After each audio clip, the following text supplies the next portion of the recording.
And అందరికీ నమస్తే. మన రేవంత్ అన్న బ్యాటరీ బండి తీసుకోమని చెప్పిండు.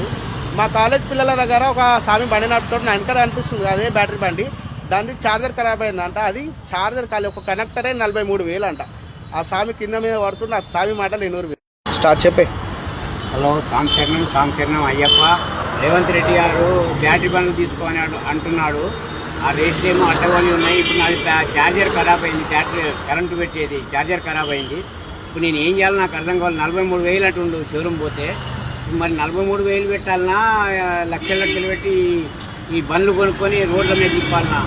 అసలే దండలు లేవు. ఫ్రీ బస్సులు పెట్టిండు, అది పెట్టిండు, ఇది పెట్టిండు. ఇప్పుడు మా పరిస్థితి ఏంది? ఒక్కొక్క డ్రైవర్ నానా ఇబ్బందులు పడుతున్నాడు. ఇప్పుడు మా పరిస్థితి ఏంది? ఇప్పుడు 43,000 పెట్టి నేను ఈ ఛార్జర్ ఎప్పుడు కొనాలి?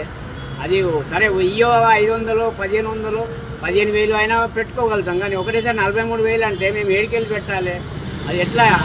అది ఏం లెక్క? అది ఆల్రెడీ ముందు వచ్చిన బండ్లన్నీ బ్యాటరీ బండ్లే.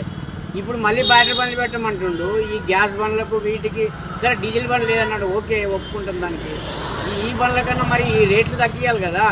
రేట్లు తగ్గిస్తేనే కదా మేము కొనుక్కునేది బ్యాటరీ బండ్లు. ఇప్పుడు నాకు మంచిగా నడుస్తుంది, నేను 10 మందికి చెప్తాను, మా 10 మంది ఇంకో 10 మందికి చెప్తారు.